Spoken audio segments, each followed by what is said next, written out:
Hello बच्चों, good morning. मैं डिगलाल sir, economics teacher. आज मैं आप लोगों को क्लास 10 का चैप्टर 1 विकास पढ़ाने जा रहा हूँ। सुनेंगे।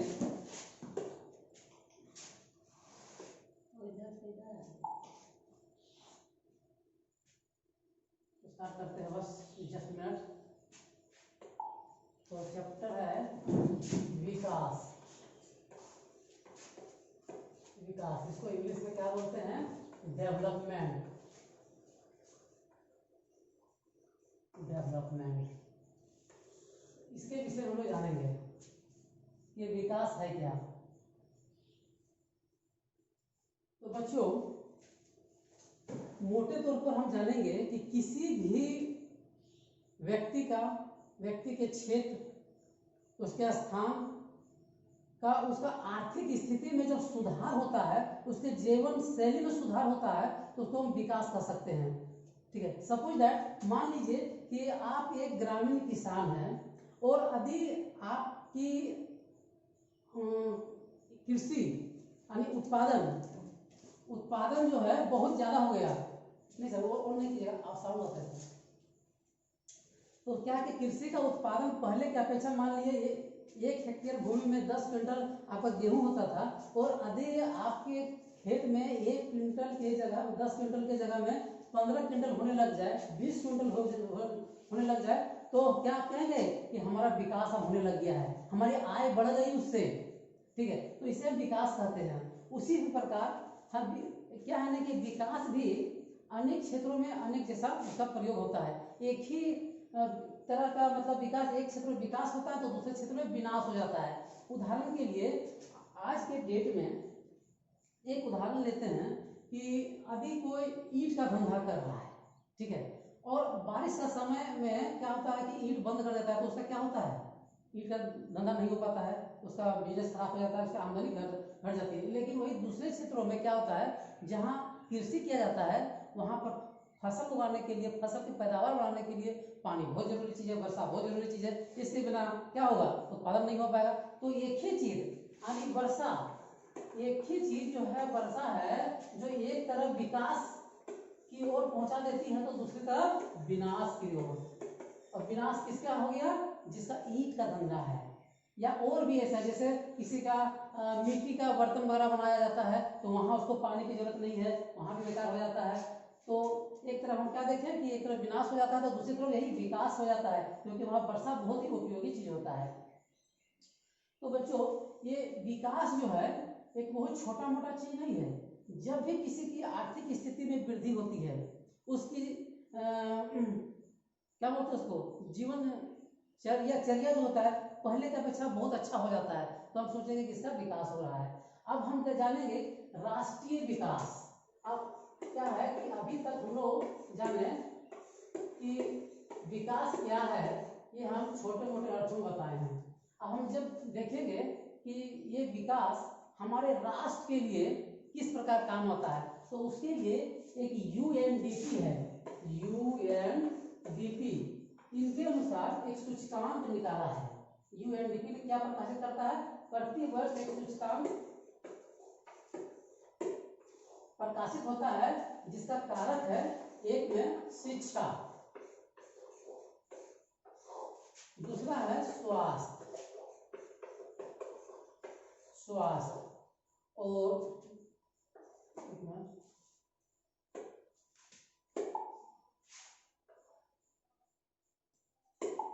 तीसरा है प्रति व्यक्ति आय। प्रति व्यक्ति आय। तो बच्चों, यूएनडीपी के द्वारा जो सूचकांक है वो है 3। पहला क्या है? शिक्षा, दूसरा स्वास्थ्य और तीसरा प्रति व्यक्ति आय। ये तीनों मापदंड के अनुसार हम क्या अनुमान लगाते हैं? विकास का अनुमान लगाते हैं, मानव विकास का। ठीक है। तो हमारे मानव विकास के लिए 3 कारकों पर हम लोग एक एक करके विचार करेंगे। तो पहला किससे विचार करना है? शिक्षा।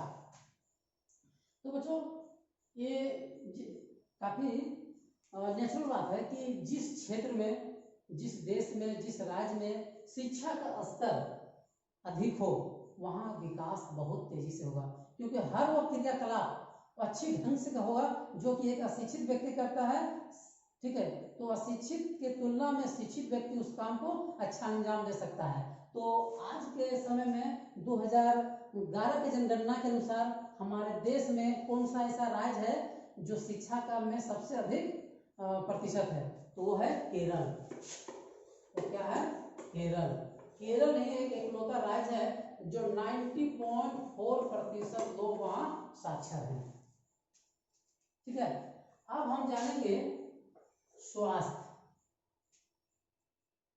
स्वास्थ्य क्या है कि विकास का एक दूसरा पहलू है। देखिए, एक छोटी सी कहावत है कि स्वस्थ दिमाग में ही स्वस्थ मस्तिष्क का निवास होता है। तो कहने का मतलब है, जब तक हम स्वस्थ नहीं रहेंगे, हेल्दी नहीं रहेंगे, तब तक हमसे छोटा से छोटा काम उचित पूर्वक नहीं हो पाएगा। तो इसके लिए हमें स्वस्थ होना बहुत जरूरी है। तो आज के डेट में इस सूचकांक के अनुसार मानव का 68 ईयर यानी 68 वर्ष को इसका औसत आयु माना गया है स्वास्थ्य को। तो समझेंगे कि वो स्वास्थ्य व्यक्ति है, ठीक है। तीसरा है प्रति व्यक्ति आय। अब यहाँ बात है प्रति व्यक्ति आय, तो प्रति व्यक्ति आय कैसे निकालते हैं, ये तीसरा पहलू है। तो प्रति व्यक्ति आय निकालने के लिए एक फॉर्मूला है बच्चों, देश की कुल जनसंख्या, देश की कुल आय को जब देश की कुल जनसंख्या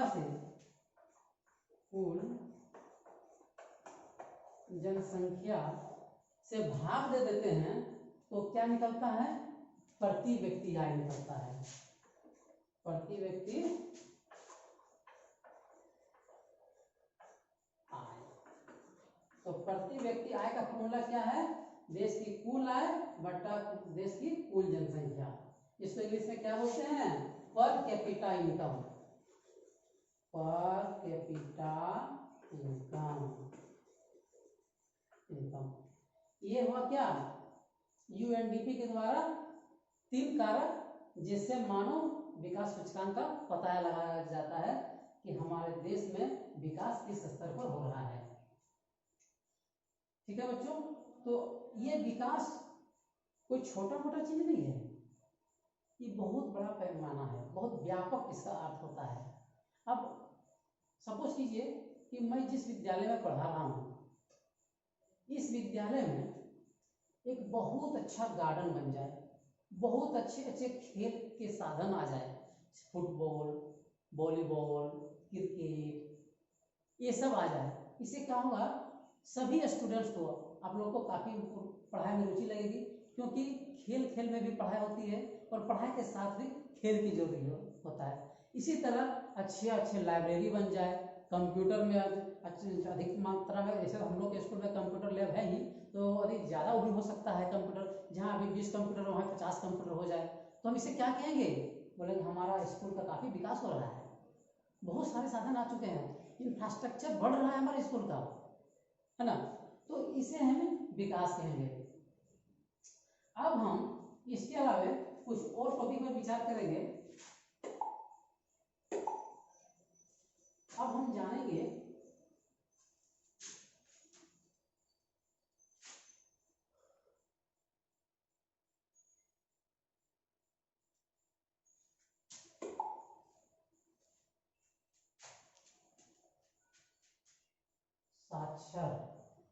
साक्षरों की संख्या।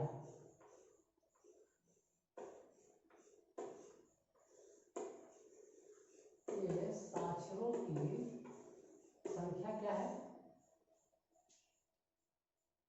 और साक्षरता प्रतिशत क्या होती है? साक्षरता प्रतिशत या साक्षरता दर इसको कह सकते हैं, ये क्या होता है, ठीक है। इसके अलावा हम जानेंगे शिशु मृत्यु दर। शिशु मृत्यु दर जानेंगे, ठीक है। ये सब क्या ये सब विकास का एक पैमाना ही है। ठीक है बच्चों, तो हम आज इस पर ही इसी टॉपिक पर विचार करेंगे कि साक्षरों की संख्या क्या हुआ। जैसे जब भी किसी देश का जनसंख्या जो शिक्षित होती है उसका एक उम्र क्या होना चाहिए, उसका उम्र होना चाहिए 6 से लेके 14 वर्ष।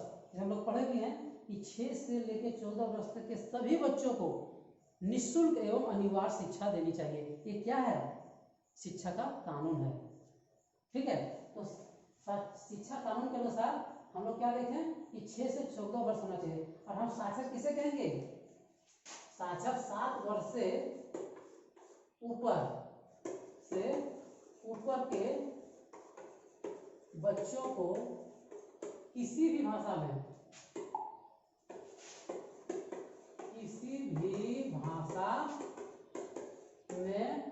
पढ़ना या लिखना आता हो उसे क्या कहेंगे, साक्षर। तो साक्षर का पैमाना देखिए, और आरटीआई के अनुसार, आरटीई के अनुसार 6 से लेके 14 वर्ष तक के बच्चों को क्या है, निःशुल्क एवं अनिवार्य शिक्षा। तो ठीक है, तो ये साक्षरों की संख्या हमारे देश में क्या है अभी, साक्षरों की संख्या और साक्षरता दर, इस पर विचार करेंगे हम लोग। ठीक है बच्चों, तो अभी हम साक्षरों की संख्या मतलब जब भी कोई जनसंख्या में से उस मान लीजिए कि 100 जनसंख्या में यदि 75 लोग साक्षर हो गए तो हम बोलेंगे साक्षरों की संख्या। ठीक है, और जब हम इसमें दर निकालेंगे, जैसे कि यहाँ साक्षरता दर निकालना हो, तो साक्षरता दर निकालने का फॉर्मूला क्या है, कुल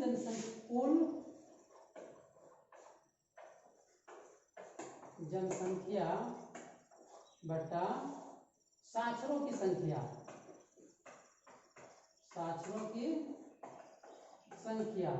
ठीक है, ये क्या हो जाएगा, साक्षरता दर निकालने का फॉर्मूला,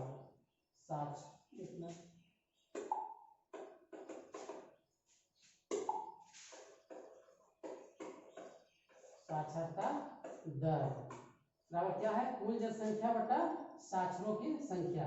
ठीक है, ये क्या निकला, साक्षरता दर। अब अगला क्या है, शिशु मृत्यु दर। ठीक है, तो शिशु मृत्यु की दर क्या होता है, जब किसी देश में 1000 बच्चों में, यानी जब किसी देश में एक वर्ष में 1000 बच्चों में जो मरने वालों की संख्या होती है, ठीक है, उसे ही कहते हैं शिशु मृत्यु दर।